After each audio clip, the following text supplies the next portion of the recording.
नमस्कार। आज का जो क्लास आपका है वो गॉसेस थ्योरम का है और गॉसेस थ्योरम से क्योंकि 5 नंबर का क्वेश्चन लगभग आना ही आना है, आपके प्री बोर्ड्स हों, यूनिट टेस्ट हो या बोर्ड हो, इनमें कहीं ना कहीं आपको ये क्वेश्चन मिलेगा और बोर्ड के लिए बहुत ही इंपॉर्टेंट हो जाता है। 1 number, 2 number, 3 number, 4 number, 5 number, किसी भी क्वेश्चन में, किसी भी तरीके में, किसी भी उसमें ये आपको मिलेगा जरूर।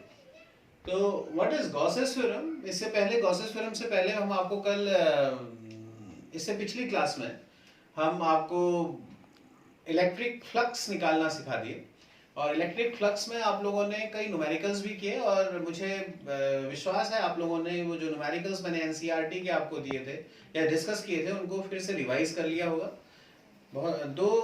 एक फॉर्मूला बेसिक था उसमें, ई डी ए कॉस थीटा या ई ए कॉस थीटा, और उसका यूनिट उसके वो स्केलर क्वांटिटी है। ये सारी चीजें मैंने आपको पढ़ा। गॉसेस थ्योरम को पढ़ने का कारण क्या है? What is the reason to study Gauss's theorem? It is a tool to find electric field easily. एक दिन एक प्रॉब्लम हमने डिस्कस किया था विदाउट यूजिंग गॉसेस थ्योरम। वहां हमने एक इलेक्ट्रिक फील्ड निकाला था लीनियर चार्ज के लिए, जिसमें एक रिंग था या एक स्ट्रेट वायर था। उसके लिए हमने एक इलेक्ट्रिक फील्ड निकाला था गॉसेस थ्योरम को यूज करे बिना। उस वीडियो में मैं गलती से कूलम्स लॉ को यूज किए बिना कह गया हूँ।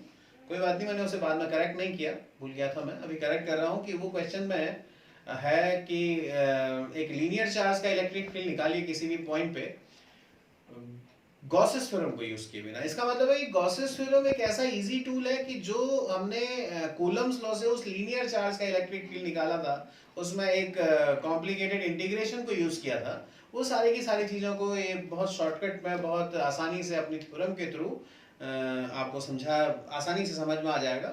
और ये एप्लीकेशन आपके सिलेबस में है भी कि find the electric field due to linear charge by Gauss's theorem. So now we should start Gauss's theorem by statement and by mathematical treatment. So what is the statement of the Gauss's theorem? Look at this. The Gauss's theorem is the electric flux linked with the closed surface. Now listen to me very carefully. The electric flux, we are now familiar about the electric flux linked with the closed surface. Now we have to find the electric flux through the closed surface. What is the meaning of the closed surface? Closed surface means the surface which encloses the charge. The surface, कैसा surface close हो सकता है? Sphere close हो सकता है, circle close नहीं होगा। Circle को अगर आप घुमाएंगे तो स्फेयर बनेगा, सर्कल को अगर आप रोटेट करेंगे तो वो स्फेयर बनेगा। जैसे मान लेते हैं कि ये जो क्यूबॉइड है, ये आपका डस्टर जो है, ये क्यूबॉइड है, it is a closed surface. अगर इसके अंदर चार्ज रखा हुआ है तो क्लोज्ड है। All 3D surfaces are closed but all 2D surfaces are not closed, याद रखिएगा। तो सरफेस कैसा होना चाहिए? क्लोज होना चाहिए। फिर से स्टेटमेंट में देखिए, the electric flux linked with the closed surface is always equal to 1 upon epsilon naught times the charge enclosed by it. By it means by the surface. So if you want to find the flux, now you have two ways to find the flux. One, EDA by integration and by Q upon epsilon naught.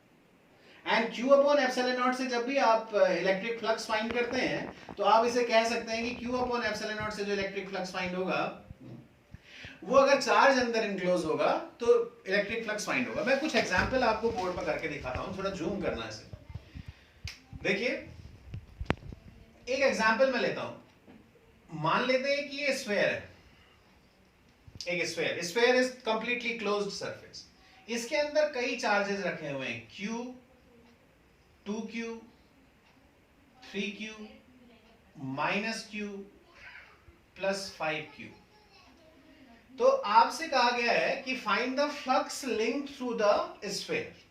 Nothing is given, the area is not given, the radius is not given, nothing is given, only charges are given inside.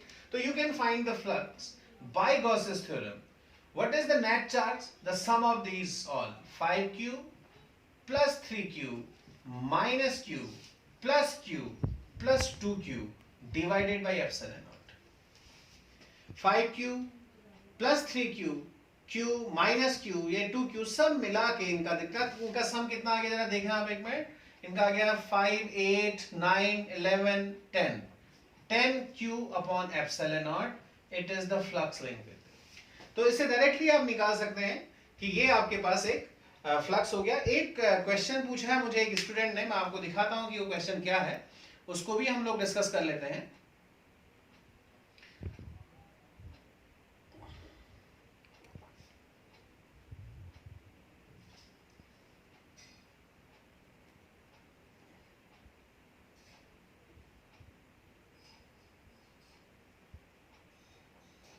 ये question देखिएगा, बहुत important question है. This is very important question. S1 and S2 are two concentric spheres enclosing charge Q and 2Q respectively. देखिए दो sphere हैं, एक Q है, एक ने चार्ज Q को इनक्लोज किया हुआ है, दूसरे ने चार्ज 2Q को इनक्लोज किया है. What is the ratio of the electric flux through S1 and S2? अब देखो बोर्ड पे देखिए, इसी डायग्राम को मैं रीड्रॉ कर रहा हूं. ये दो स्फेयर हैं, इसके अंदर चार्ज Q है, इसके अंदर चार्ज Q2 2Q है. अब आप देखो पहला वाला जो अंदर वाला सरफेस है उसने S1 कहा है, बाहर वाले सरफेस को S2 कहा है. अगर मैं phi1 निकालूं मतलब फ्लक्स, फिर से देखें, फ्लक्स लिंक्ड विद S1, तो आपके पास phi1 निकलेगा और phi1 हो जाएगा आपका S1 के अंदर कितना चार्ज है. What is the charge inside S1? Q. तो the answer is Q upon epsilon not. अब फ्लक्स लिंक्ड विद S2. अब मुझे बताइए S2 के अंदर कितना चार्ज है? 3Q.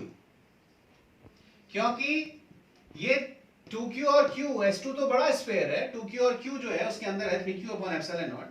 Now when I find the ratio of these two, phi1 upon phi2, so I will get Q upon epsilon naught divided by 3Q upon epsilon naught. Everything will be cancelled and the answer will be 1:3. This is the first part, 1:3.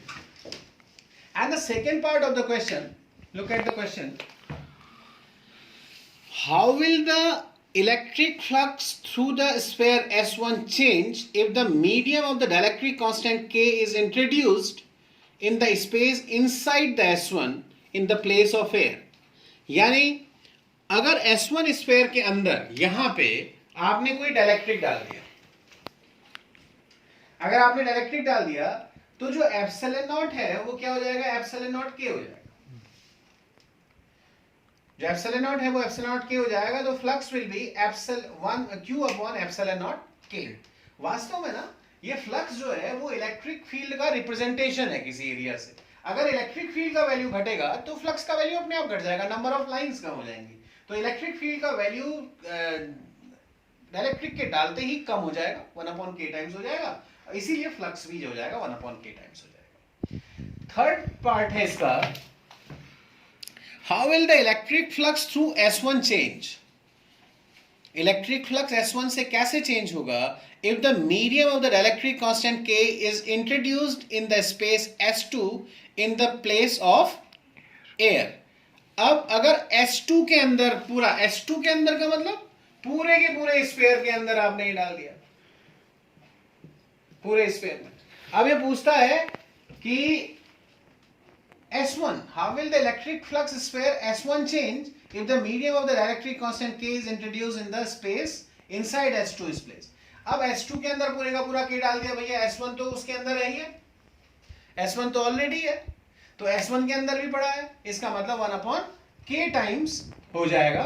ये भी कहने का मतलब है कि ये आपके पास पूरी तरीके 1/k टाइम्स हो जाना है दोनों ही केसेस में. इसके बाद देखिए एक चीज मैं और बताता हूं आपको, अभी इस क्वेश्चन से रिलेटेड नहीं है, इस क्वेश्चन में दिया हुआ नहीं है. बोर्ड पे आइए, बोर्ड पे देखा, मैं आपसे पूछता हूं कि आप क्या करेंगे. जैसे मान लेते हैं कि स्फीयर है, इसके अंदर चार्ज Q है, तो what is the flux? Q upon epsilon not by Gauss sphere. अगर आप इसके रेडियस को बढ़ाते हैं, r के बजाय 2r कर देते हैं, अब कितना फ्लक्स हो जाएगा बताइए? एरिया बढ़ गया, बताइए कितना फ्लक्स हो जाएगा? What will be the new flux? Same रहेगा, क्योंकि इस स्फीयर के अंदर भी चार्ज कितना है? q है। तो एरिया बढ़ा के, अगर चार्जेस का आप कैलकुलेट कर रहे हैं तो एरिया बढ़ा के या कुछ भी बढ़ा के आप इन फ्लक्स को, इस फ्लक्स को किसी तरीके से बदल नहीं पाएंगे। जब चार्ज अंदर चेंज होगा तो फ्लक्स बदल पाएंगे। तो एक तो अब गॉसेस थ्योरम के क्या यूजेस हैं भाई, किस तरीके से हम गॉसेस थ्योरम को यूज कर सकते हैं? देखिए, अगर आपका एक क्वेश्चन था, इससे पहले हमने उसमें किया था कि आपने फ्लक्स निकाल लिया था। जैसे आपको याद होगा, आपने इस तरह का क्वेश्चन किया था, यहाँ पे क्यूबॉइड रखा हुआ था, क्यूब रखा हुआ था इस तरीके से, और पहला पार्ट था कि यहां से यहां तक a था, यहां से लेके यहां तक 2a था। आपने इससे फ्लक्स निकाला था इन दोनों से, आपने बड़ी आसानी से, उसे मैंने समझाया था उस क्लास में, आपने इसका फ्लक्स निकाल लिया था। फ्लक्स निकालने के बाद आपसे पूछा था कि इसके अंदर कितना चार्ज होगा। तो देखिए, जब आप फ्लक्स निकाल चुके थे, उसके बाद सीधे q अपॉन एप्सिलॉन नॉट रख के q is equal to epsilon not into phi करके आपने चार्ज निकाल लिया। सबसे पहली बात तो आपके पास ये है, द फर्स्ट थिंग, कि गॉसेस थ्योरम से आप किसी भी सरफेस के अंदर कितना चार्ज इनक्लोज्ड है आप इसे निकाल सकते हैं। You can find the charge by the Gauss's theorem. अब गॉसेस थ्योरम का प्रूफ हमारे सिलेबस में नहीं है। The proof of the Gauss's theorem is not in the syllabus, so कोई दिक्कत नहीं है। Let me revise by a PowerPoint.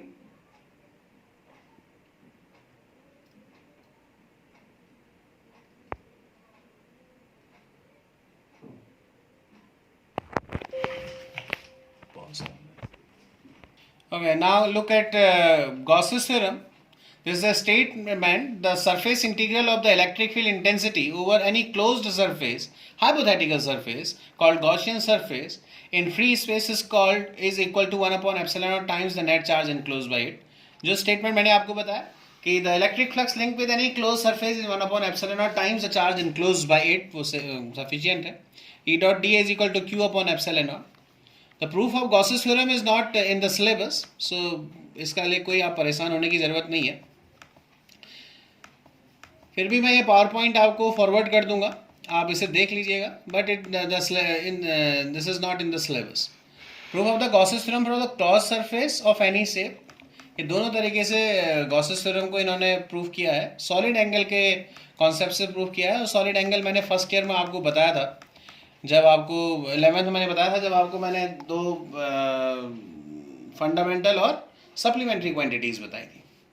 अब एक क्वेश्चन ऐसा है जो आपके एनसीईआरटी का क्वेश्चन है कि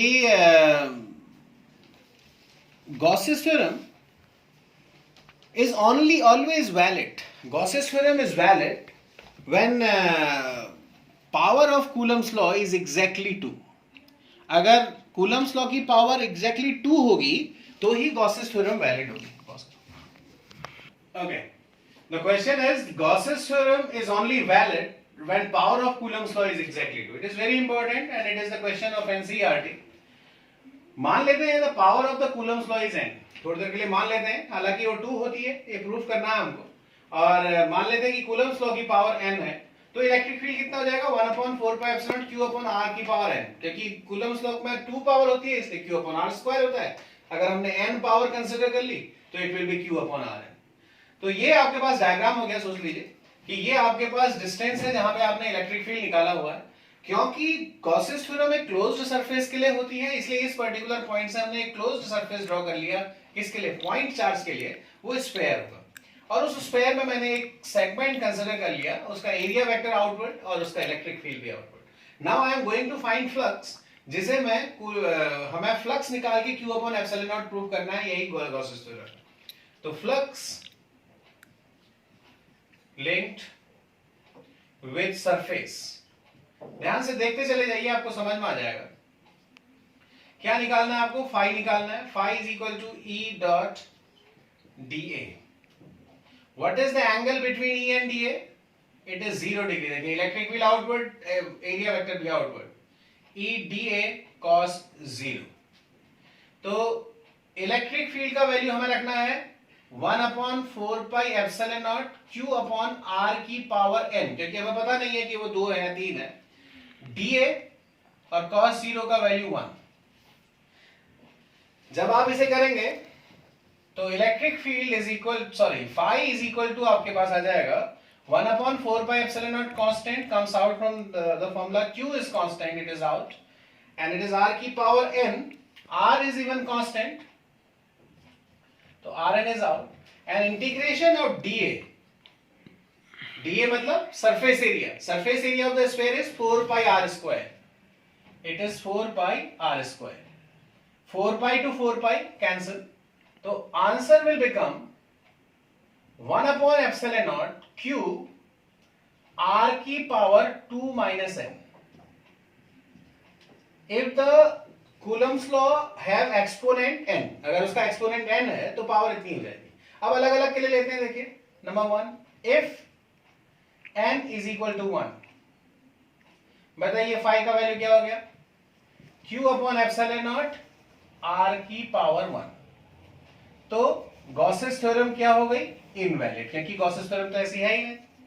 अगर n का वैल्यू 2 रखते हैं तो फाई का वैल्यू क्या हो गया, देखिए Q/ε0 r की power 0, 2 minus 2, and it is what, valid, क्योंकि r की पावर 0 इज 1, यही गॉसेस थ्योरम है। अगर हम n की जगह 3 रखते हैं तब फाई का वैल्यू क्या हो जाएगा भाई, Q/ε0 r की पावर -1, इनवैलिड, यानी कि गॉसेस थ्योरम सिर्फ इस कंडीशन में वैलिड है, बाकी सारी कंडीशन में इनवैलिड। तो एक क्वेश्चन है आपका कि गॉसेस थ्योरम तभी वैलिड होगी जब कूलम्स लॉ का एक्सपोनेंट कितना होगा, 2 होगा। तो Gauss's theorem is only valid when the power of the Coulomb's law और the exponent of the Coulomb's law is exactly 2। This is very important question.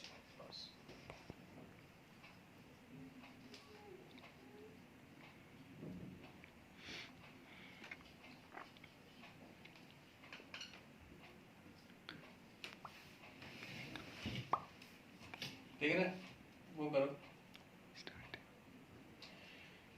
Zoom करना था।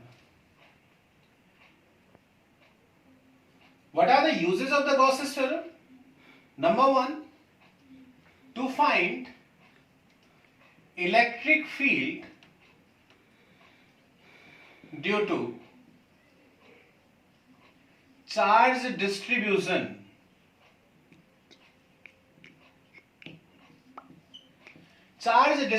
से इलेक्ट्रिक फील्ड फाइंड करना। अब चार्ज डिस्ट्रीब्यूशन से electric field कैसे find होगा, charge distribution कितने तरह का होता है, 3 तरह का।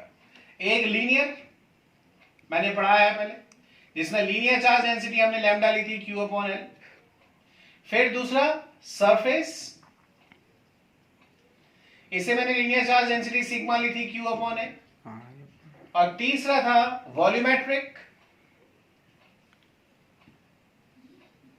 जिसमें हमने रो ली थी, रो इज इक्वल टू Q/V। इन तीनों चार्ज के डिस्ट्रीब्यूशन से क्या होता है, ऑब्जेक्ट पॉइंट चार्ज नहीं रहता तो डायरेक्टली कूलम्स लॉ यूज नहीं करते। कूलम्स लॉ से निकाल सकते हैं, लेकिन हमें बहुत ही ज्यादा कॉम्प्लिकेटेड इंटीग्रेशन में जाना पड़ता है, तो इसकी वजह से हम क्या करते हैं, इसमें गॉसेस थ्योरम का यूज करते हैं। तो इलेक्ट्रिक फील्ड फाइंड करना, इजी मेथड से इलेक्ट्रिक फील्ड फाइंड करना is the important use of the Gauss's theorem. इसके अलावा चार्ज निकालना, ये सारी चीजें और यूजेस भी हैं। चार्ज को निकालना, कितना चार्ज इनक्लोज होगा, अगर आपको फ्लक्स पता है तो चार्ज निकाल सकते हैं, लेकिन सबसे इंपॉर्टेंट पार्ट इसका है कि गॉसेस थ्योरम से इलेक्ट्रिक फील्ड फाइंड करना। अब लेकिन किसी भी गॉसेस थ्योरम से इलेक्ट्रिक फील्ड फाइंड करने के कुछ स्टेप्स होते हैं। बहुत ही इंपॉर्टेंट पार्ट में चल रहे हैं हम। अभी एक न्यूमेरिकल बच्चे ने और पूछा था जिसको मुझे और टेकअप करना है, लेकिन उस न्यूमेरिकल के लिए मुझे अभी थोड़ा सा और कॉन्सेप्ट आपको देने पड़ेंगे। Steps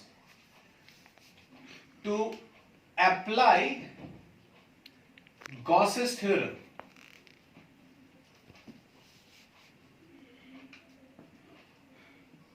number 1, draw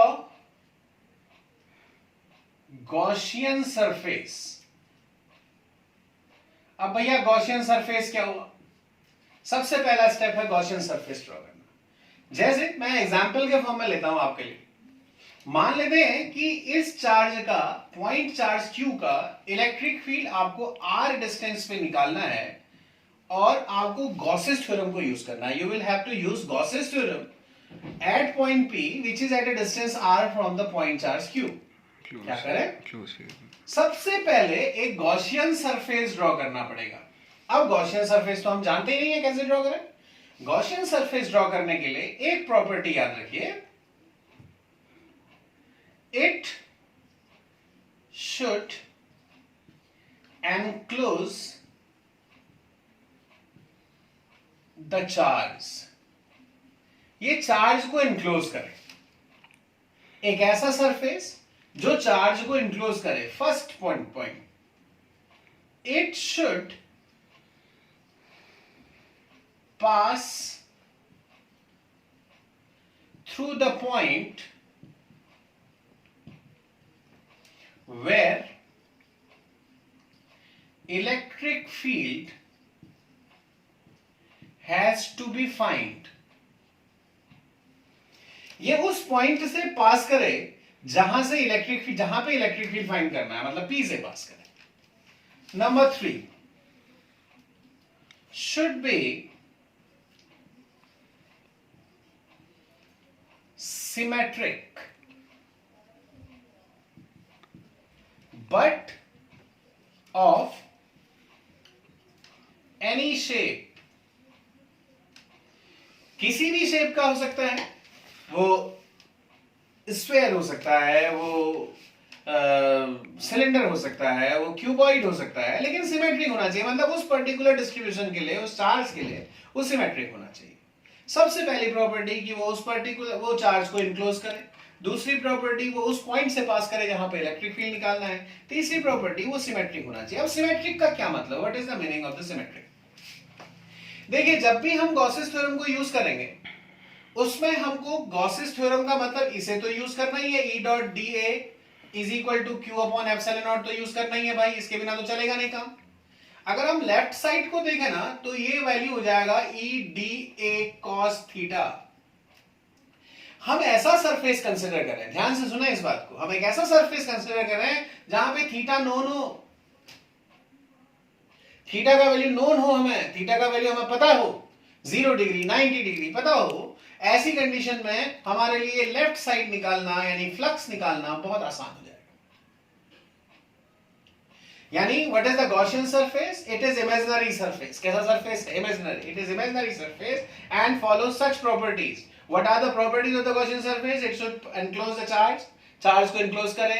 It should pass through the point where the electric field should be found. Electric field has to be found. जहाँ पे electric field को find करना है वहां से पास करे. और सिमेट्रिक हो तो बहुत ही बढ़िया. लेकिन कोई भी शेप हो सकता है भाई, हमको, हमारे लिए ऐसा नहीं है कि अगर ऐसा कंडीशन आए कि वहां पे ऐसा सरफेस बन ही नहीं रहा तो हम कोई सरफेस ना बनाए. सरफेस जैसा भी हो हमें बनाना पड़ेगा. चार्ज को इनक्लोज करना चाहिए, पॉइंट से पास करना चाहिए. सिमेट्रिक हो तो बहुत ही बेटर है क्योंकि हमारे पास एंगल का पता चल जाएगा. तो अगर मैं इस वाले केस में देख लूं, if I draw the Gaussian surface for this case, तो it should be sphere. Sphere एक सिमेट्रिक सरफेस होगा. कैसे सिमेट्रिक सरफेस होगा? क्योंकि वो उस पर्टिकुलर पॉइंट से पास कर रहा है जो जहां इलेक्ट्रिक फील्ड निकालना है, चार्ज को इनक्लोज कर रहा है.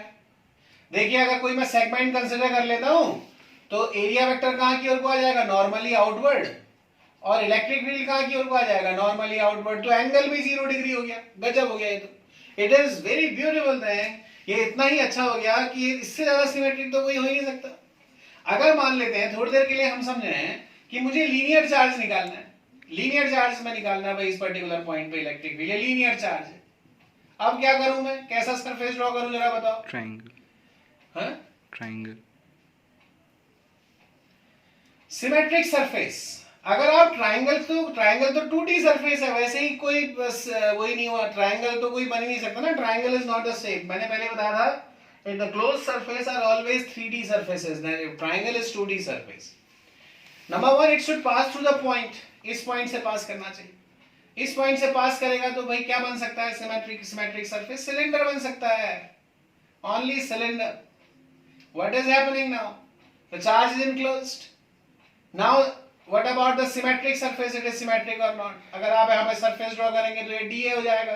इलेक्ट्रिक फील्ड भी कहां की ओर को आ जाएगा, वहां की 0 डिग्री का एंगल। एक सरफेस आप यहां कर लो, चलो 3 सरफेस हुए ना सिलेंडर केस, 2 फ्लैट और एक कर्व्ड। भाई ये कर्व्ड सरफेस है, 2 फ्लैट सरफेस है। अगर यहां को देखोगे तो ये एरिया वेक्टर ऊपर की ओर को हो जाएगा, इलेक्ट्रिक फील्ड यहां की ओर को, तो ये तो 90 डिग्री का एंगल हो गया। यहां भी एरिया वेक्टर यहां की ओर को, इलेक्ट्रिक फील्ड यहां की ओर को, ये भी 90 डिग्री का एंगल हो गया। Now this is symmetric surface, all the angles are known and it is passing through the surface, passing through the point where the electric field has to be found. Triangle तो similar इसलिए नहीं हो सकता, जरा ध्यान से देखें, triangle तो सिमिलर इसलिए नहीं हो सकता अगर आप ड्रॉ भी कर लेते हैं। चलिए ट्राइंगल को 3D बना के हम एक डबल कोन सिस्टम बना देते हैं। ट्राइंगल को अगर घुमा देंगे तो डबल कोन सिस्टम बन जाएगा, ऊपर और नीचे का कोन बन जाएगा। आप करके देखो, आप इस पर्टिकुलर पॉइंट से पास करके कैसे इनक्लोज कर दोगे, सिमेट्रिक हो जाएगा। यहाँ पे डिस्टेंस r है, यहाँ पे डिस्टेंस r से कम है, यहाँ r से कम है, यहाँ से कम है, यहाँ से r। It is not the symmetric surface. Parallel line बना देता हूँ। कैसा पैरेलल?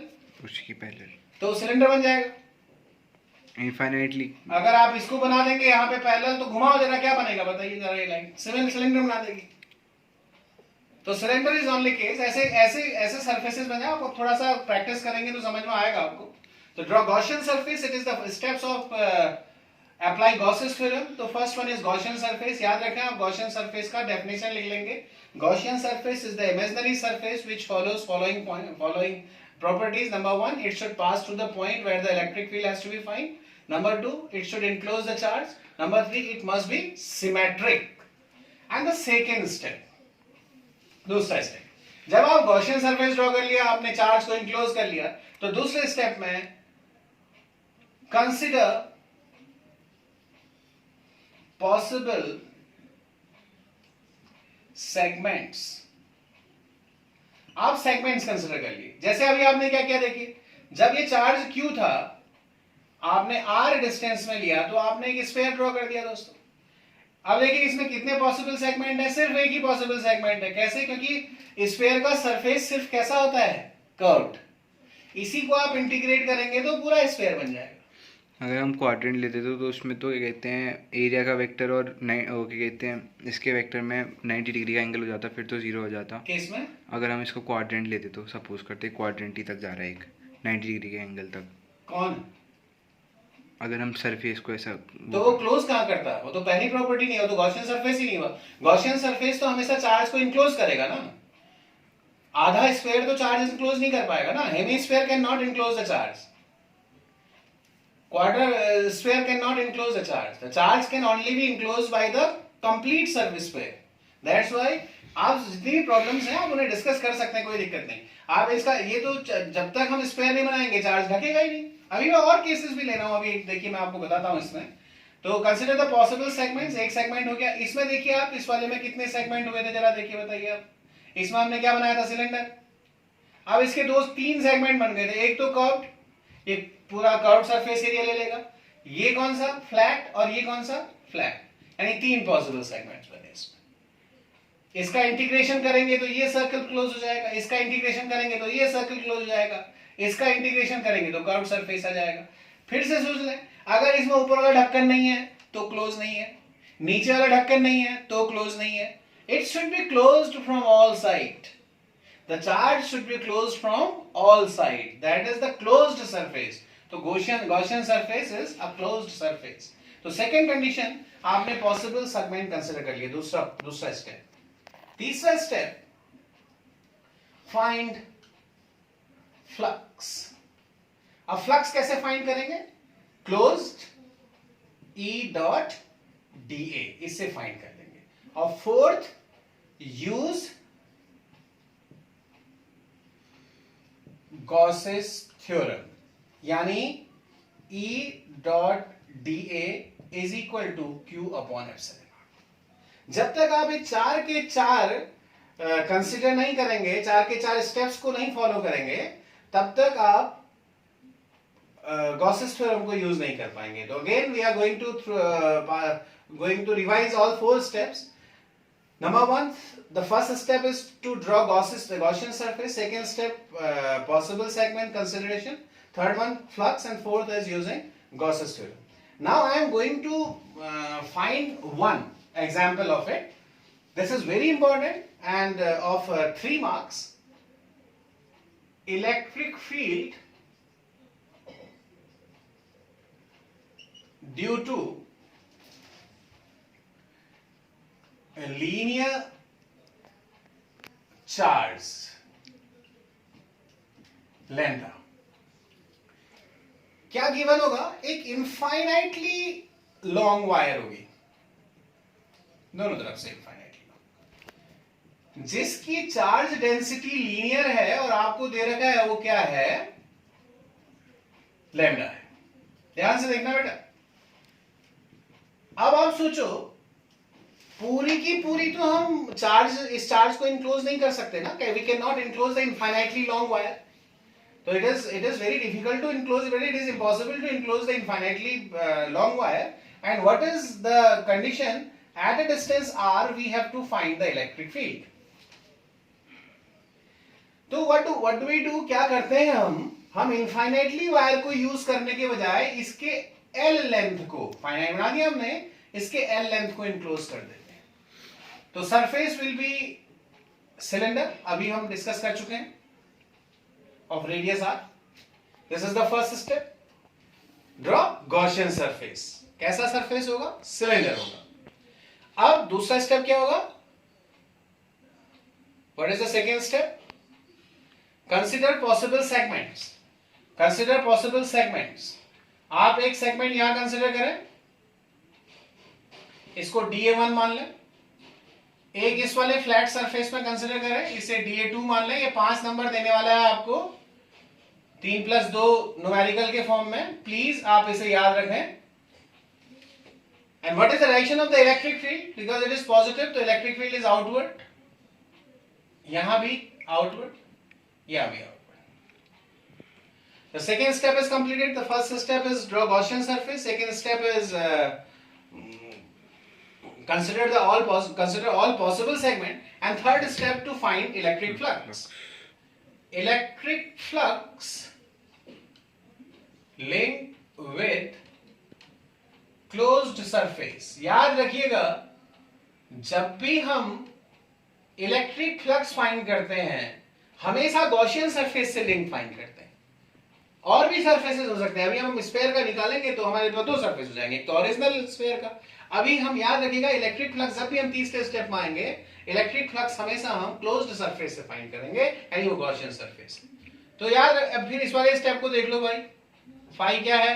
E डॉट DA, और ये सर्कल क्या बता रहा है? इंटीग्रेशन साइन के ऊपर जो सर्कल लगा है क्या बता रहा है? क्लोज्ड सरफेस कैसा है? क्लोज्ड है। तो क्लोज्ड सरफेस का इंटीग्रेशन देखिए, क्लोज्ड क्यों है? क्योंकि ये सिलेंडर में एक कर्व्ड सरफेस एरिया है और 2 ढक्कन लगे हुए हैं। That's why this surface is closed. Now listen, it can be converted into 3 open integrations. एक इंटीग्रेशन किसका? E डॉट DA1 किसको रिप्रेजेंट करेगा बच्चों? फ्लैट वाले कर्व्ड सरफेस एरिया को रिप्रेजेंट करेगा। कर्व्ड सरफेस एरिया को रिप्रेजेंट करेगा, DA1 कर्व में माना है। दूसरा E डॉट DA2 किसको रिप्रेजेंट करेगा बच्चों? ऊपर वाले फ्लैट को। तीसरा E डॉट DA3 किसको रिप्रेजेंट करेगा? नीचे वाले फ्लैट को। यानी ये 3 सरफेसेस का सम, 3 इंटीग्रेशन का सम अपने आप क्लोज्ड हो गया। यहां क्लोज्ड है और ये 3 ओपन जो है ये क्लोज्ड का क्लोज बना दिए इसको। अब आप देखें जरा ध्यान से, E डॉट DA1 में क्या लिख सकते हैं हम? E DA1 cos 0, क्योंकि इनके बीच का एंगल कितने डिग्री का है? 0 डिग्री का, plus E DA2 cos 90 plus E DA3 cos 90, क्योंकि ये एंगल 90 डिग्री का है। किस किस के बीच का? इलेक्ट्रिक फील्ड और एरिया वेक्टर के बीच। तो now what is the value of phi? This is 0 because the value of cos 90 is 0. This is 0 because the value of the cos 90 is 0 and the value of cos 0 is 1. So what is phi? Phi is E comes out, and what is the integration of DA? DA1. It is not A, it is 2 pi RL. Curved surface area of curved surface area of cylinder is E is 2 pi RL. L is the height. L is height. That is small l. Third step हो गया. पहले step में आपने क्या किया? Gaussian surface draw किया. दूसरे step में क्या किया आपने? कंसीडर कर लिए सारे सेगमेंट्स. तीसरे स्टेप में क्या किया? आपने फ्लक्स निकाल दिया. अब चौथे स्टेप में using Gauss's theorem phi is equal to q upon epsilon naught. What is phi? It comes E into 2 pi RL is equal to q upon epsilon naught. If you want to find E, so you will get 1 upon 2 pi epsilon naught q upon R upon L. And what is q upon L? शुरुआत में लिख लीजिए. q upon L is lambda. Q upon L is lambda, linear charge density. So what is E? E is 1 upon 2 pi epsilon naught lambda upon R. This is one of the formula. But 1 upon 2 epsilon naught we don't know. We know 1 upon 4 pi epsilon naught, तो 2 lambda by R लिख सकते हैं. तो ध्यान से देखें कि जो इलेक्ट्रिक फील्ड है ना, वो इनवर्सली प्रोपोर्शनल टू R आया. यानी इलेक्ट्रिक फील्ड यूनिफॉर्म नहीं है. डिस्टेंस बढ़ाएंगे तो इलेक्ट्रिक फील्ड क्या होगा? घटेगा. इसका मतलब हुआ कि अगर आप इलेक्ट्रिक फील्ड और डिस्टेंस के बीच का ग्राफ ड्रॉ करोगे तो रेक्टेंगुलर हाइपरबोला आएगा. When R is infinity, when R is 0, E is infinity. देख लीजिए जरा. When R is 0, E is infinity. When R is infinity, E is 0. तो ना तो यहां टच होना है इसे, ना यहां टच होना है. It is rectangular hyperbola. This is a variation of the electric field. Again, go through the different steps of using Gauss's theorem. Number 1, हमने क्या किया? हमने एक लीनियर चार्ज का इलेक्ट्रिक फील्ड, हमारा प्रॉब्लम था कि इलेक्ट्रिक फील्ड फाइंड करना लीनियर चार्ज का, और इनफाइनाइटली लॉन्ग वायर थी. तो it is impossible to cover the infinitely long wire. तो हमने उसका एक लेंथ कंसीडर कर लिया L और उसको इनक्लोज कर लिया हमने. तो गॉसियन सरफेस से इनक्लोज किया. सिमेट्रिक सरफेस हमें सिलेंडर समझ में आया, हमने सिलेंडर को बना लिया.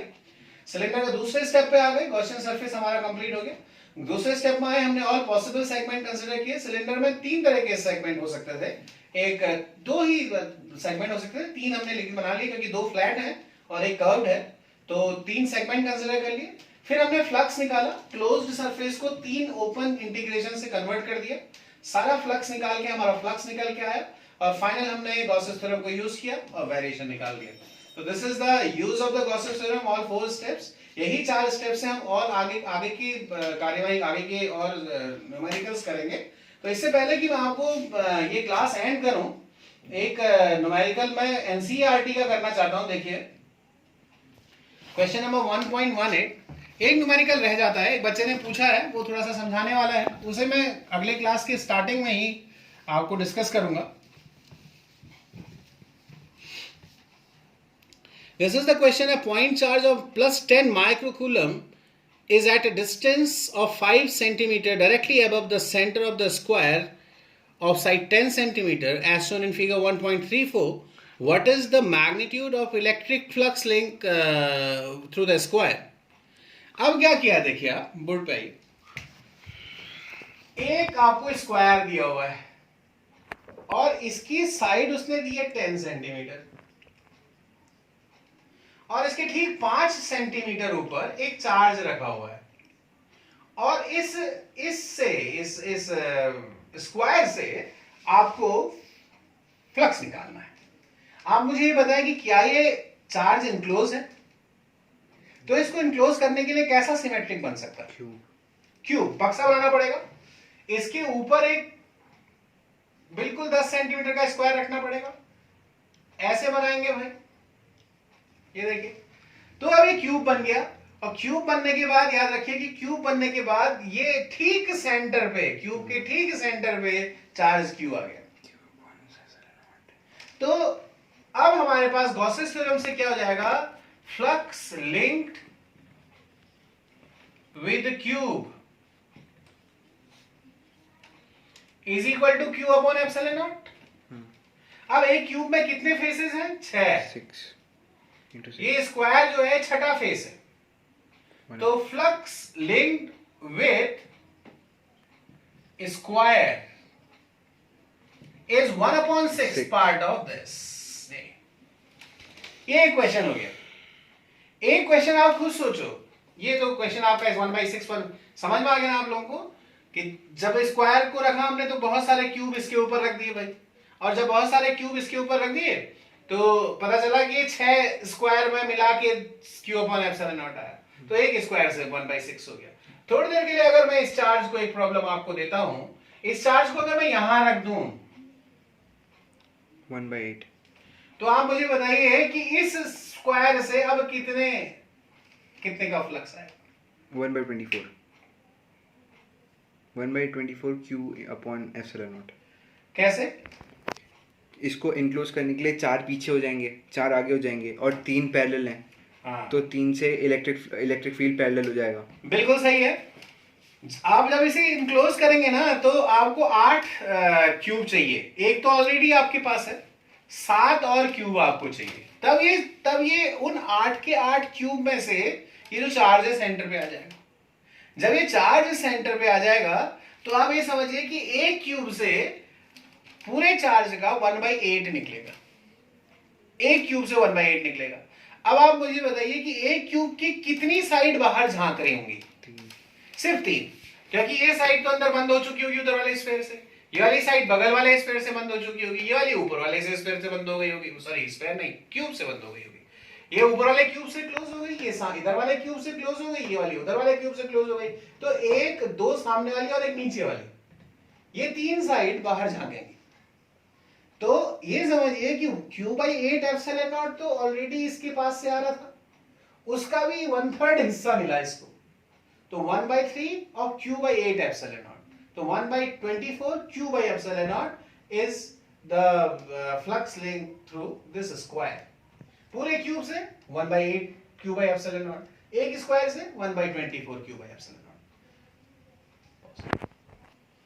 तो ठीक है, आज का क्लास यहीं पे क्लोज करते हैं। एक क्वेश्चन मेरा रह गया है, आप लोग भी ट्राई करिए। I am just giving the